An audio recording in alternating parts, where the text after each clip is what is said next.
Wasit Nasrullah Kabirov mendadak menjadi buah bibir setelah laga Qatar versus Timnas Indonesia pada fase grup Piala Asia U23 2024 malam tadi. Wasit 38 tahun asal Tajikistan itu menjadi sorotan lantaran keputusan-keputusan yang merugikan Timnas Indonesia U23. Menunjuk titik putih di kotak penalti Indonesia, mengganjar Rizky Ridho dengan kartu kuning, memberi kartu kuning kedua kepada Ipar Jenner, batal memberikan kartu merah kepada Saif Elden, dan tidak memberi pelanggaran setelah Marcelino Ferdinand didorong adalah deretan kontroversi kepemimpinan Kabirov dari laga Qatar versus Timnas Indonesia. Imbas kontroversial tersebut, para pencinta sepak bola tanah air pun dibuat sangat geram. Mereka meluapkan amarahnya di kolom komentar akun Instagram AFC. Bahkan akun Instagram wasit Nasrullah Kabirov langsung diserbu netizen tanah air setelah dianggap tidak adil dalam memimpin pertandingan. Nasrullah Kabirov mendapat hujatan dan caci maki setelah dianggap membuat keputusan kontroversial yang merugikan Timnas Indonesia U23. Bahkan sampai ada yang mengancam akan membunuh sang wasit jika wasit tersebut datang ke Indonesia. Kamu tidak bisa meresmikan pertandingan, kamu hanya melakukannya karena uang. Jika kamu datang ke Indonesia, akan kupastikan kamu pulang mati, tulis salah satu netizen Indonesia. Tak hanya itu saja, pelatih Timnas Indonesia U23 Sintayong tak bisa menahan amarahnya setelah timnya kalah dari Qatar yang disebabkan oleh wasit. Bahkan, Sintayong kehabisan kata-kata ketika dimintai pendapatnya soal kartu merah yang diberikan wasit pada dua pemain andalannya. Selamat untuk Qatar, para pemain sudah berusaha menampilkan permainan yang terbaik. Apalagi kita kalah jumlah pemain dan tidak mudah menyerah.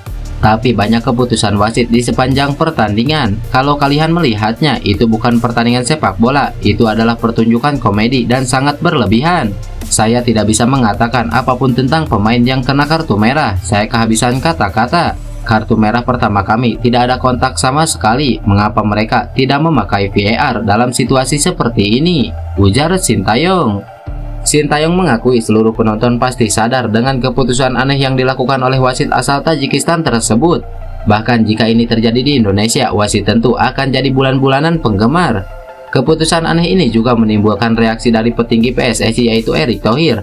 Erick Thohir menyebut dirinya akan melayangkan protes secara langsung kepada Asosiasi Sepak Bola Asia atau AFC. Lantas, jika hal ini sangat menjadi sorotan di tanah air, bagaimanakah reaksi negara tetangga saat tahu Indonesia dicurangi Qatar di laga perdana? Berikut reaksi negara-negara ASEAN saat tahu Indonesia dicurangi Qatar malam tadi. Yang pertama, Thailand. Lewat salah satu media lokalnya, media Thailand ikut menyoroti kartu merah yang diterima Ipar Jenner. Kartu merah yang didapatkan Ipar Jenner juga menjadi perdebatan, sebab ia dianggap hanya melakukan pelanggaran kecil. Bahkan jika dilihat secara jelas, Ipar tidak melakukan pelanggaran. Sayangnya wasit Nasrullah Kabirov menganggap lain. Ia memberikan kartu kuning kedua, sehingga gelandang Timnas Indonesia U23 itu harus mandi lebih cepat. Momen ini lantas disorot media Thailand. Mereka menganggap bahwa apa yang dilakukan Ipar Jenner bukan pelanggaran dan ia tak layak di kartu kuning kedua. Jelas tidak ada kartu kuning, bahkan tidak ada pelanggaran, tulis media Thailand di akun X Thai Football. Yang kedua, Vietnam. Sama seperti media Thailand, media asal Vietnam juga menyoroti kinerja Kabirov dan rekan-rekannya. Ya, media Vietnam The Tao merasa kartu kuning kedua untuk Ipar Jenner adalah keputusan yang sangat kontroversial. Ipar Jenner berusaha menarik kembali kakinya untuk menghindari benturan keras, namun ujung sepatunya masih menyentuh lutut pemain tim lawan. Ipar Jenner mendapat kartu kuning kedua yang kontroversial setelah wasit Nasrullah Kabirov mengira telapak kakinya menyentuh tulang kering bek Qatar U23 Saif Elden, ujar media Vietnam The Tao 247. Yang ketiga, Malaysia. Keputusan kontroversial wasit di laga kali ini juga turut disorot oleh akun X sepak bola Malaysia yaitu OneFootball.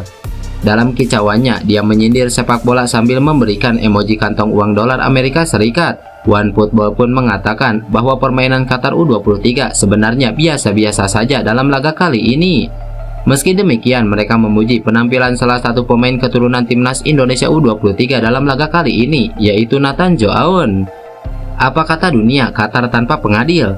Qatar U23 biasa-biasa saja, pegang bola tak seberapa, 2 biji gol melalui free kick dan penalti. Apa itu Nathan Jo? What a player, berbeda persembahan dengan pemain Liga 1 lain, ujar media Malaysia OneFootball.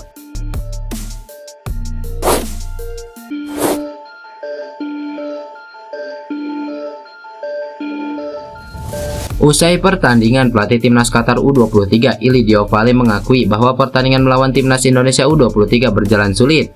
Ia menilai beban sebagai tuan rumah membuat timnas Qatar bermain dengan tekanan luar biasa, sehingga mereka tidak bisa mengeluarkan permainan terbaik, terutama di babak kedua ketika Garuda Muda bermain dengan 10 pemain sejak awal. Lebih lanjut, Pale percaya timnya akan lebih baik di pertandingan selanjutnya dan targetnya adalah menjadi juara pada turnamen ini. Ini pertandingan yang sangat sulit buat kami, selalu sulit bermain di kandang sendiri karena segalanya bisa menjadi emosional. Babak pertama berjalan bagus, tetapi di babak kedua kami tidak bisa mengontrol pertandingan sepenuhnya. Kami bermain baik dalam beberapa aspek dan kami tidak baik dalam beberapa hal lainnya. Kami tidak bisa melakukan semua yang kami inginkan hari ini, tetapi itu memang bisa terjadi. Target kami adalah mengembangkan performa tim di setiap pertandingan. Kami harus membenahi kesalahan kami, terutama di babak kedua, dan terus melanjutkan hal bagus yang kami lakukan. Begitulah cara kami. Kami ingin berkembang setiap hari dan kami ingin menjadi tim yang lebih baik, ujar Ili Diopale.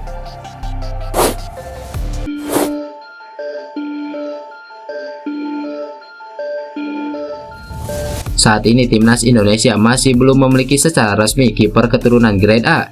Meski begitu, ada dua kiper yang bisa segera memperkuat timnas Indonesia, yaitu Emil Audero Mulyadi dan Martin Paes.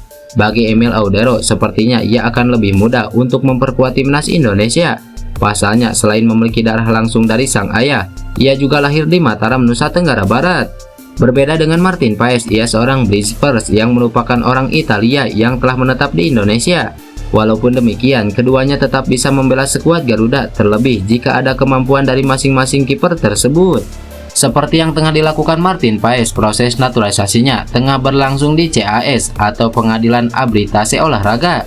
Sementara Emil Audero Mulyadi saat ini tengah menjalani masa peminjaman di Inter Milan dari Sampdoria yang akan berlangsung hingga 30 Juni 2024. Kiper 27 tahun ini memiliki market value di angka 104,29 miliar dan pernah mencapai angka 260,72 miliar. Untuk musim ini bersama Inter Milan, sebenarnya ia cukup jarang mendapatkan menit bermain. Tercatat hanya dimainkan dalam 4 pertandingan, 2 kali di Serie A, 1 kali di Champions League, dan 1 kali di Piala Italia. Ia lebih sering berada di bangku cadangan sebagai kiper pelapis dari sosok Yann Sommer.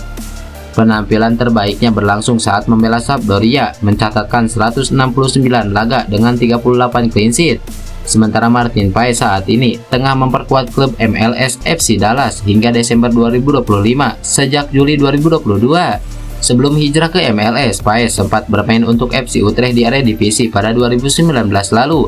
Saat ini market value Martin Paes berada di angka 20,86 miliar dengan rekor tertinggi di angka 26,7 miliar. Musim ini bersama FC Dallas, ia selalu tampil dan telah mencatatkan 7 penampilan, 10 kali kebobolan, dan 2 kali mencatatkan clean sheet. Secara total sampai saat ini, ia telah tampil 77 kali untuk FC Dallas dengan 19 kali clean sheet.